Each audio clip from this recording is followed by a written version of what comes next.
Number 6. How do you prepare set piece encounters? Should be a good one.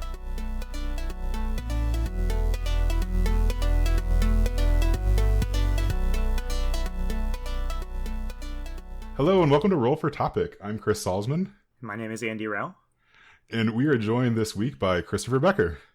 How you doing? Good. Thanks for joining us. So Christopher, we know you from the Ann Arbor District Library. You did the RPG Fest a couple years ago.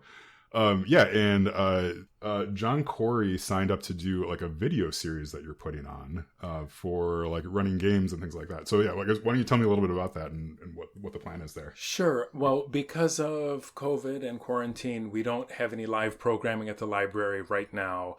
Yeah. And Audrey and I were pretty disappointed about that. So we decided to go ahead and have a kind of online RPG Fest. Unfortunately, we're not able to play games online, but we did want to present something to the public. So every Saturday in September, we're having a different video program all about GMing or gaming or something related to gaming.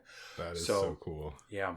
Can you give us a sneak peek at all? Like what are the topics that people chose? Absolutely. So we've got a whole session on painting minis that kicks it off. Oh, yes. And then we have one on improv and all kinds of, things to do and with Mad Libs during a session, especially with Dungeon World.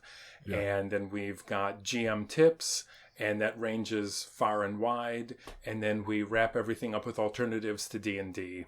Oh, that's really cool. That's super fun. Yeah. That is a great lineup of topics, yeah. We're excited. Yeah. So where does one go to, for my benefit and also for listener benefits, where does one go to find out more or to watch these things come September? Right. It's all on aadl.tv, and that's hosted by YouTube. So, okay. But you can go to aadl.tv, and it should link to RPG Fest. Cool. Yeah, that's really great. Yeah, I know the library has been really inspirational with how you've transitioned to doing so much video stuff. So I think I'd been emailing with you a little bit, Christopher, about the story times that you've been doing for kids and things like that. So my daughter's watched a couple of those. She's 5, and so during quarantine, it was just lovely to have librarians really putting in the effort to put those things together. Yeah, yeah. Well, yeah. Thanks. So, why don't you tell us a little bit about sort of your history with gaming, I guess, right? Like, so, I mean, you run cons now, right? At the library. Like, how did you go from not gaming to doing this? Right. Well, I kind of hit on D&D as a little kid. I started with the white box of Dungeons and Dragons. Oh, nice. And I will be honest, a lot of things did not make any sense at all to me. I didn't have any dice either. I just had these weird little books, but it was just like a world had unfolded before me. It was so exciting. And I was happy when things like the Player's Handbook and DMG came out, so I could understand what was going on. I don't know if you had an experience like this, Chris, but that makes me think of when I was younger. I didn't know anyone else who played these games, and I didn't really know until I hit like college or grad school that I was doing it right, because I just was never in other people's games. I didn't know anyone else who gamed, so yeah. That's fantastic. So since you started as a kid, right? Have you just been playing continuously? Did you take any breaks? I played in high school a lot. Mm-hmm. We had a lot of fun, and then I didn't play for so long, probably, 10, 15 years. But I always read the books. I was always so interested to play and was always looking for a group. My old high school friends lived elsewhere. I couldn't play with them. And you know what it's like. Playing an RPG, I think, is a very, I don't want to say intimate, but it's a very personal thing. You have to trust your players. You want them to be both really invested, but I find it helps if they're your friends. Yeah. So getting your friends interested in playing, and then everyone gets busy, and it's hard to get people together sometimes. So yeah, I only play about 2 to 3 times a year in a campaign that I'm running, and I have a lot of fun. Is it like an ongoing campaign that you're playing from year to year? It is. Oh, that's super cool. Okay. Yeah. So how does your prep change then if you're only playing 2 to 3 times a year? Well, it's a good question. I actually write a little one-page piece of fiction for each player. I did it before the first game, and I do it in between games, so they kind of remember what's going on and they feel some motivation. Sometimes it'll say your goal this episode is just to stay alive, or something like that. Have you had pretty good luck, as you say, getting your friends, who I assume are, similarly aged to you, grown adult with responsibilities? Have you had pretty good luck in getting them interested in the game? I have. I have probably a bigger reluctance because I grew up in an era when playing D&D was so stigmatized that I really sometimes feel embarrassed to tell people. Yeah. My wife makes fun of me all the time. She says, "Oh, just get over it." Yeah. But I play a lot of board games with friends, and so that's a kind of easy transition, actually. Sure. Mm-hmm. We've talked to a lot of people with a really similar sort of gaming trajectory, where there's lots of gaming back when you're a kid, you have all this time, then you take a big break, and then for some reason you hit your 30s or something like that, and people seem to be getting drawn back into the game. Can you talk a little bit about what ended your break from D&D? The idea that I'm older and I love gaming so much, and in the past few years I've been around so many gamers who've told me about such exciting games, and I just have thought gaming of all sorts is something I just love, and why am I not doing it? Yeah. Really. Oh, that's fantastic. Yeah. Yeah. I've been having I had a conversation with my wife recently where it's like I don't really feel like an adult, because I felt like when I was younger there was going to be this point at which all this stuff was going to change. Like I wasn't going to like video games anymore. I was going to grow up, and it just doesn't seem to be happening. Thankfully. Yeah, it's like it's sort of that admittance of like, no, like this is actually who I am. Like I'm not going to be cooler than this or whatever. Yeah. Chris, if we were to take a look at your computer, would we find a lot of The Offspring and stuff in your Spotify playlist? No. Okay. No, it'd be very disappointing to you what you would see. Okay. So you've grown up at least musically, if not in other. Oh no, absolutely not. No, I listened to mostly the Final Fantasy VI soundtrack, just as I did when I was. That's even worse than The Offspring. I'm sorry. Yes. Yeah. Well, before I embarrass myself too much more, we should maybe move on to our topic at hand. So this is a good one. This is how do you prepare set piece encounters? So I'm going to take a stab at sort of defining this, and then we can kind of debate on whether that's a good definition. But when I think about set piece encounters, these are not like random rolls on a table. These are not like the lackeys in the first room in the dungeon. These are like the boss encounters, or these are sort of encounters that you've taken some time to think through, like, the setting, who's going to be there, and sort of what it means to the story. Does that sound like a good explanation of what set piece is? Yeah. Mm-hmm. Yep. Cool. Yeah. So maybe let's start by like, does anyone have a good story of like a set piece encounter that went well?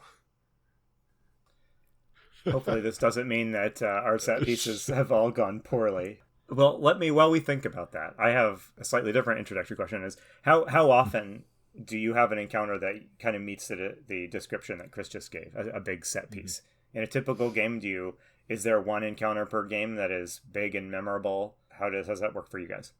Yeah, there can be, because it takes so long for me to tell a story. I don't have so many end bosses as such. And I incorporate some different kinds of storytelling elements in my games. I try to put a kind of mini, like sometimes a little board game set of rules inside of a game. Mm. So I don't have the kind of end boss that we might think of in a typical game. Also, I play GURPS. And combat is often so deadly that, I don't often have this kind of very climactic end battle. Sure. Interesting. One spider can wipe everyone out. Huh. So walking across the room can be a set piece encounter. That's right. Yeah, that is interesting. It reminds me, I used to play Rollmaster, which it had a similar thing. Its combat system was pretty deadly, so even a fairly high-level character was always at risk a little bit more than in D&D. And that does change it does change how you approach like planning out encounters. Right. I was going to answer my own question and say that I usually find that there's probably about 2 encounters per game session that I run that fall into the sort of set piece definition.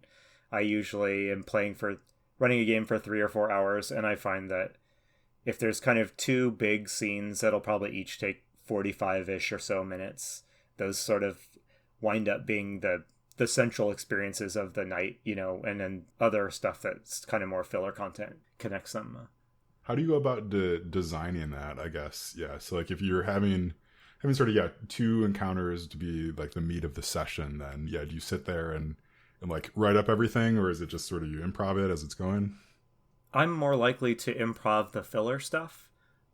So the set pieces are the times where I usually try to draw a map. I do look up all of the game stats and details that I need, and I tend to kind of document those really thoroughly in advance. Whereas lesser combats or encounters, those are the ones I tend to just wing. Can I ask you a question? Please. Yeah. So with this kind of big encounter, it's typically just a large combat? You've got a very formidable end boss, something like that, a bunch of minions, and so it's a kind of hack fest, and which is very exciting. I would say for me at least, although it often does wind up being like a big hack fest, as you say, it's maybe more, it's that those are the most important scenes, the climactic scenes, if you think of it in sort of cinematic terms. And if you're playing D&D, that's usually combat, so it's usually a big combat map that I'm prepping with lots of enemies. But to be totally accurate, it's more just that those are the key scenes, the ones that I am almost positive that the players will encounter, and so I want to put extra love into making them memorable. So how about you, Chris? Yeah, whenever I think about these sorts of things, I find that I often end up going to the environment as the thing that I want to make distinct. So it's not like necessarily flipping through the monster manual and being like, yes, I want them to face this specific enemy. Like it's more like what would be sort of a cool place to walk into, and then to have sort of some sort of combat. For whatever reason, I just like that idea of like you're going through a dungeon and then you emerge upon this, a location that looks entirely different from what you were just sort of in, and it really sort of sets the mood of like something big is going to happen here. Whether or not the combat then is underwhelming or great, like from there, right? Like I want to give that impression of like, oh, this was like a cool room that we walked into. And that sort of sets the stage. Yeah, I find like I'm not really all that great at running monsters when it comes down to it. Right. So I sort of have to rely on like clever settings to make it work. Yeah. Right. Yeah, so what about in GURPS, right? You said like spiders can be deadly. So like do you ever really have like, is there mini bosses or things like that come out? In the last game, it took place in a town square, and it was a kind of demon summoning, and so there were all these hooded figures and some more powerful figures that were there, and so the party crept up in the shadows to kind of get the jump on them, and so that was a really exciting scene, and we had a lot of fun with that because it was also timed. I really like to put a time constraint, not on playing, but on a scene, because I'm always fighting in my games to add pressure of time or something to slightly creep my players out, Yeah. So that's something I really try to work on if I can, to get that in there. I've got a question for you both about this. When you think of of an interesting encounter or some kind of interesting plot piece or an end battle, have you ever experimented with either music or sound effects, or do you ever lay things out? I have a lot of Dwarven Forge, and I often pre-make a scene on a giant piece of plywood and then haul it out and plop it on the table, which is kind of unwieldy. But it does kind of set the scene for, here it comes. Yeah. That sounds amazing. And I'd love to see pictures, by the way, if you've ever snapped a shot of a particularly good encounter.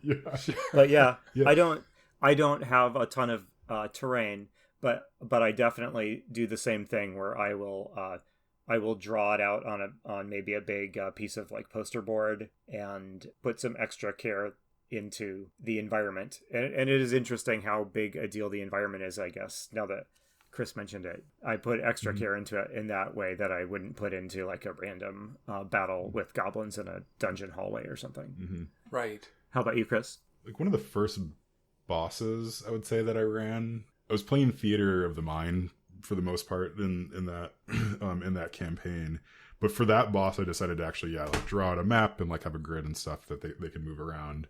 And it was a very fun moment, right? It was not as dramatic as, plop a big piece of plywood down. But if you're going from like sort of not having minis and not having anything like that to all of a sudden you have that, it felt like a big sort of reveal and a big moment to them, like, oh, we have to take this seriously because, right, there's a little bit more strategy going into this. So I liked doing that. And from there, then I would have a better idea of sort of how things were going to be set up for those sorts of encounters. Yeah, it does make me wonder, like, why can't every encounter sort of be a set piece, right? Like what, right, like what's sort of like the line at which it becomes something. Let's say this, like, what's the opposite of a set piece then, right? Like, what makes it a set piece versus just kind of just a run of the mill encounter? For me, a lot of it comes down to the probability that the players will have that encounter. Because you don't always know which direction the players are going to go or which direction the story is going to take. It seems risky to spend a lot of time doing a real detailed mapping out of every single encounter. It would be amazing to put all that love into each little encounter, social encounter or combat encounter. But for me, part of defining kind of what a set piece is, what merits going out and buying a special miniature and a drawing out and spending an hour drawing it out on poster board is it pretty close to 100% likely that the PCs will have this encounter? If so, I'm going to go all in on it. But, nice. I don't know which route through the dungeon or the town they're going to take. And I'm not going to waste my time trying to guess because I'm comfortable enough with the rules that I know that's something I can improvise on the fly. So I don't know. What about you guys? As we all know, players are just going to do whatever they're going to do, no matter how much you think you can prepare for every contingency. And I do just have to improvise all these NPCs that the players just want to talk to. It's like, what about that person or that person? It's like, no, over here. Look over there. Yeah. But I think that's a really interesting question and way to think about it. What is the line? Can't everything be a set piece encounter? Why not? And, how do you differentiate them? But I guess I had never really thought of the story of an adventure following these key encounters, and everything else is kind of not exactly a red herring, but story filler to some extent. Well, it's pacing. It's pacing, right? Like, like if every page of the novel, like everything was exploding all the time, you get used to it, right? So you want to have things go up and down. Right. Yeah, and at least for, D&D style fantasy, there's this metagame of resource management, of managing hit points and spells, and you got to find a way. I think that the big set piece encounters are more fun when they either reward or punish the way players have been managing their resources up to that point, because it makes a big difference if you go into the big boss fight with most of your spells depleted and no healing potions, because you wasted time on frivolous encounters earlier. Right. Yeah. Andy, that sounds like you might punish your players sometimes for not planning ahead. No. Oh, No, it's fine. You'll be fine.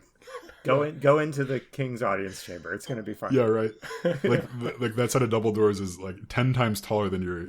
That's right. There's your door, safe. go in. There's beds behind this set of giant double doors you can rest in, and Yeah. So tell us a little bit about GURPS, Christopher. I've played some GURPS over the years, and I have a lot of GURPS books that I use just for reference. But on this show, at least, GURPS gets kind of joked about from time to time as being a very detailed and complex system. And I'm curious, does that have an effect? I don't know if you've also run like standard D&D, but is it a different thing prepping a big combat thing in GURPS? Does it take more time? Does it take more engagement with rules than D&D, or not at all? Or how is it different running a detailed and deadly game system like that? So, despite the fact that I only play 2 to 3 times a year, sometimes my ambitions still exceed what I have time for. Yeah. And early on, I tried to do this game years and years ago, and I ended up just looking for a particular mini and a particular rule. It was embarrassing. And I really learned from that. It's like, hey, no one cares, Yeah. And so I end up, even though I love GURPS for all of its complexity and all of its crazy rules, everyone else just wants to have a good time. And if I played the way I think I would want to play, that may not be the case. So it's a kind of compromise between my internal love of rules and the players just want to know, did I hit or not? Interesting. Yeah. Which is not the way probably most people play GURPS. Yeah. Yeah. So, I don't want to pull us too off topic, but I'm interested in this. Are your players engaged with the GURPS rules, or they don't want to think about the rules? They just want you to handle all of it. They want to think about them a little bit. They like looking at the detailed character sheets that I've made for them with elaborate backstories. Mm-hmm. And I'm delighted that they are willing to go with these characters that I've made for them. To me, as someone who runs a game, there's no way I shouldn't say that. I'd be happy to have someone provide a detailed character for me. But on the other hand, I have a character that I would want to play that's in my head and I want to experiment with. So I'm delighted that they are willing to just go with these characters that I've given them. But they don't want to look at the rule books. They don't want to dig into all these crazy point systems for everything. They like to spend experience points and have fun. Mm-hmm. And they're also invested in the game. So that just works for me. So that's great. Yeah, good. I'm glad to hear that's really great. So I have another question, if you guys don't mind me. When we draw a lot of inspiration for our gaming stories and our campaigns, obviously, from other mediums, like video games and literature and movies. I'm curious if when you guys think of like epic set piece encounters, anything pops into your head from any of these from any movies or books that you've read. And I would love to hear if you guys have any thoughts on that. I'll share one that popped to mind instantly as soon as Christopher rolled this topic on the table. And as I often look at the scene in the Fellowship of the Ring where the Fellowship is in Moria, in that chamber where they get they get trapped by a bunch of orcs and trolls in this chamber. And I've always liked the sequence that begins with that scene. And I've always thought it seemed like a really gameable sort of situation, where there's this great tense fight in kind of an enclosed chamber. And then they realize that they are going to have to flee because they are outnumbered. And then they have this sort of running battle to get out of the dungeon. I love watching that scene in the movies and reading it in the books. And that seems kind of gameable to me. I'm curious if you guys have your own sort of favorite set pieces. It is a great scene. Yeah. Would you believe that that's exactly what I was thinking of too? Oh, really? That's great. The thing that really sticks with me, right, is so that all ends with Gandalf facing the Balrog, right? And like he, for all they know, he dies at the end of that, right? Like it's this very dramatic sequence, right? You know, like, yeah, it starts with the fight, like, you know, I think Frodo even gets, you know, stabbed pretty badly there. So like they think they might be losing him. Like there's just all this damage that's being done to the Fellowship. And then it ends with Gandalf sort of disappearing off the face of the earth. Like it's terrible for the party, right? Yeah. Like the end result is terrible, but. And it doesn't actually have, like, you don't have the big boss fight with the Balrog that you're expecting, right? And, you know, there's this, they fight what you might call like a mini boss or two in the form of some trolls. But then after that, their mission is to not encounter the Balrog, right? And then Gandalf confronts it, but he doesn't even, you know, it's like a 2-round battle before they fall off the bridge, right? Like, How about you, Christopher? Well, in the vein of Lord of the Rings, the scene that I found really effective is when Gandalf says, let's shed a little more light on this. If I'm remembering right, and it's this giant hall. Underground. And then there's a scene later on where Frodo and Gandalf are off on their own underground. And you get this sense of traveling for days and days and days underground in the dark, which just sounds like a horror to me. Yeah. And which I haven't really brought that in to, actually I did once. I had a really long passageway and my characters were kind of stuck underground, lost. And that was really inspired from that. But I also really like, you know, I guess whatever I watch, I'm always thinking, how can I funnel that into a game? And my daughter and I have been watching Miss Fisher's Murder Mysteries. Oh yes. And there, you know, the whole Cthulhu mythos sometimes bleeds over into detective stories. And I'm always, I have in my mind an idea for a detective player, a detective character set in a fantasy world. And I just think it would be kind of interesting. You know, was it really the monster that killed all these people, or was it a human pretending it was a monster? You know, I mean, there are lots of ways it could go, but I really want to play with that. Are you familiar with the fantasy writer Glenn Cook? He wrote the Black Company series.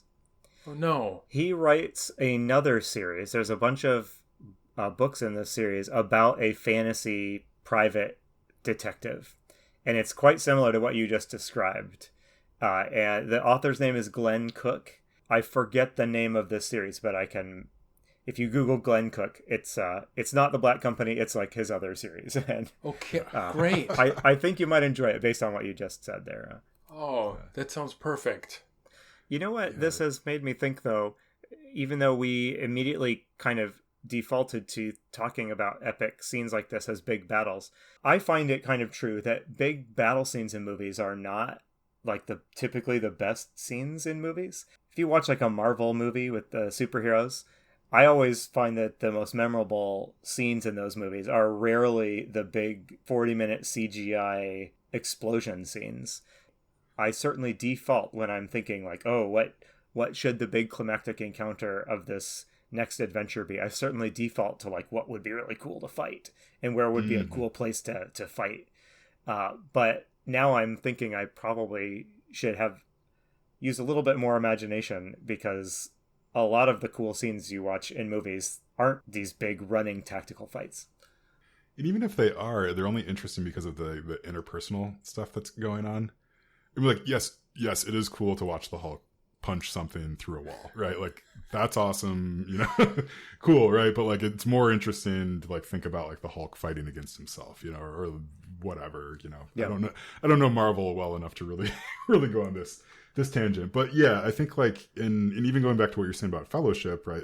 that whole sequence too, right? There's a lot of interpersonal stuff happening, and they're running away because they need to, you know, to make it out to the next thing, right? Like, and it's not the culmination, like that moment is not the culmination of what they're doing. Like, it is a point along the way that they need to get through to the next thing. Whereas I think a lot of times, right, in D&D and these style of games, like when you're thinking about the set pieces, like, oh, this is where they're going to defeat this specific evil in the game, rather than it being they're rescuing someone or they're, you know, it's a step on their journey. I've toyed with a couple of ideas. I really don't like to pre-script the story for my players, but I have considered pulling one aside that I could trust to say, how do you feel about being a betrayer of this whole group? And at a very climactic moment, you will betray them, you know? But I can only ask one player, because if they say, I don't want to do that. Yep. Yeah. Then you're like, okay, player number 2, can I talk to you? In the other room. Your next game's gonna end with a tense standoff. Yeah. Have either of you guys ever tried to engineer a big dramatic scene like that by consulting with certain players in advance? Because there are certainly games these days that incorporate that sort of thing, where players will have some very explicit agendas that might conflict with other players that are designed to at least create the opportunity for these sorts of dramatic conflicts. I'm curious. So, Christopher, you've thought about doing this. Chris, have you ever done something like that? No, I try to not do secret information much in games. There's something about it that just doesn't seem right. But when I'm playing board games, I love stuff like that. You know, it's great, right? The Battlestar Galactica board game is one of my favorite. Yeah. Right, favorite board games ever, right? Anybody who's played it is that's amazing. I was yelling at my friends, it took 4 hours. You have these really amazing stories of essentially lying to the people you love for hours at a time about your motivations and stuff. Well, that's fantastic. But there's something about party-based RPGs like that where, I don't know, it just seems kind of wrong. But that said, I've thought about oftentimes, everybody has cell phones, right? You could be texting information to individual players, right? If you wanted them to know something about a scene that the other people don't. Yeah, I think there's a lot of good opportunities to do stuff like that. I just don't know how to do it in a way that makes me not feel grossed out. Yeah. It should probably concern us all that I completely concur. Why are the best board games the ones that center around lying to your friends? It's it's a little disturbing. But. So, thinking about that a little bit, about different player agendas, I'm curious if either of you guys have ever had the experience of watching your players create spontaneously or because of their own personal agendas or interests. Have they ever created a big scene that ended up being really memorable that you were not planning at all?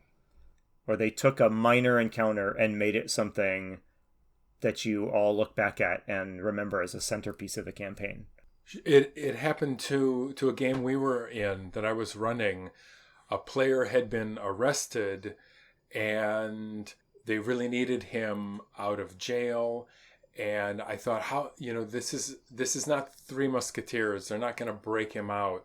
So they had to make an actual speech to the public to kind of create this mob that demanded his release. And I was so thrilled because this player a friend of mine who seemed kind of retiring and kind of quiet, he just totally rose to the challenge and gave this very memorable, moving speech.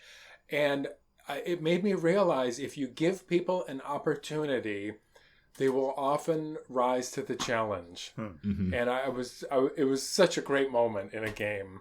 That's so cool. Yeah. And I wasn't expecting it. Yeah. That's great. Yeah, I had, towards the end of my Horde of the Dragon Queen campaign, the players managed to convince, a cult that they were on its side. It was a frog god cult, something like that. It was one of those things where it was I'll let them try it. And then they just kept on rolling well enough that it was like, well, I guess you're convincing them, right? You know, so like it put this interesting twist on the end of it, right? Because now they had this like this army behind them for kind of the final encounter, right? And so there's all this other stuff started to happen, right? So like the set piece that I had planned would have been good, but then it just got ratcheted up, you know, over and over, but based on kind of their reactions to the situation, and then like in some ways making it much worse, but you know, much better. That's great. What about you, Andy? Yeah, I've had one that springs to mind is in a Call of Cthulhu game, the investigators. The way the adventure was supposed to play out was they were supposed to investigate this organization, discover that it's a cult, and, you know, maybe infiltrate it or follow around some of the cult members and, you know, do a traditional solve the mystery, follow the clues sort of thing, and ultimately then confront and have a battle at the end. But they figured out way earlier in that timeline than I thought that, oh, hey, this is like a death cult that is going to end the world. And so then it was like, okay, we're gonna get our guns and we're gonna go in, you know, we're gonna go in right now. And it's like, wait, don't you want to spend like a couple of weeks investigating this first? And they're like, no, it's clear what we need to do, so we're gonna do it now. So, and it turned into a really memorable gunfight / arson / cult ritual experience. I mean, it definitely ended up having all the stuff you think of when you think big set piece encounter, except I had to improvise it on the fly because they were not doing it the way I expected. Yeah. Is there any Call of Cthulhu game that doesn't end in some sort of terrible firefight? That's right. Like, can't you just converse with the cultists and explain to them that they're wrong? You know? For my games, it doesn't always involve a firefight, but I feel like a good 70% of adventures end with like half of the town burning down, like just as a result of whatever happened, usually because the players started it. But I don't know. That's good. All right, well, we've been going for a little bit. Yeah, we should wrap up here. One of the things that we like to do, Christopher, and I apologize if we're springing this on you without warning, is we like to ask our guests to volunteer a new topic to replace the one that we just chose off of the list. So I'm curious, have you had any time, or are you taking time right now while I'm talking, to think of a good topic to replace the one we used? Yeah, I wrote down 3. Whoa. And Ooh. You are more prepared than me or Chris is for this podcast. Then this is. Yeah. Do you want to host? So, I think the reason I wrote down 3 is because I did go through your list of past topics, but I don't know exactly what you've already covered. Yeah. One of them I think is really interesting, but possibly too controversial. I don't know. Well, now you've got to say what it is. So there's a lot of talk about how certain monsters are following racial stereotypes, and they're not good for the hobby. You know, drow are black-skinned and evil, and I think Wizards of the Coast is trying to make their orcs less inherently evil, and there are also. I mean, so I'm not an expert on this. I had to dig these up for a discussion at the library, and I am really not equipped to talk about them. So I'm just curious. You know, there are these potentially real-world racial stereotypes that get laid on certain character races. Yeah. Maybe that's so serious, it's really not appropriate. I've got others. No, I think that's a really good topic. Yeah. If you've either been gaming for a long time or in your GMing, you've dug back into game stuff that's been published over the last couple of decades, you're definitely going to run into stuff that you might call problematic just for various reasons. And I think it might be interesting to put that question on there. Although, as you say, we would want to be careful about the discussion that we have. But I like it. We'll add that one to the list. We'll think of the best way to present it. So thank you. That's a good one. Thank you. Yeah. Let's see. Yeah. So I guess before we wrap up, can you just one more time tell us about the upcoming September stuff for the library? Absolutely. I've been so inspired talking with people about gaming, and we're going to be presenting all of these videos coming up in the month of September. Every Saturday, they'll appear on aadl.tv as part of our virtual RPG Fest. And Andy, I think you talked to John as one of them, so I wasn't part of that, but I did listen to it, and I found it equally inspiring. And everything together has just made me want to play more than 2 to 3 times a year. Yeah. Yes. Yeah, that's the hard part, isn't it? Yeah. Yes. So what's the date of the first one? You said every weekend Saturday. in September? Okay. I believe it's September 5th. Okay. That's great. Yeah, we'll definitely drop a link to that in the show notes for this, and then also on the website and things like that. But yeah, thank you so much, Christopher. This was a great conversation. We really appreciate you coming on. Oh, listen, thank you. Yeah. Yours was really one of the very first podcasts of anything that I've listened to, apart from Night Vale. And as soon as I listened to it, I was just so drawn in. And oh my goodness. Really, it's a great show. So I'm so honored to be part of it. Thank you. Well, thank you. That is the kindest thing anyone's ever said about this podcast. So. It really is. And I have to say also the RPG Fest event that you put on with Audrey, it really ended up being kind of weirdly central to this show. I feel like we spent a lot of time talking about it beforehand, and then it's kind of shaped a lot of discussions ever since. I mean, probably every episode we do some sort of callback to an experience we had while running at the RPG Fest. So it ended up being a really strangely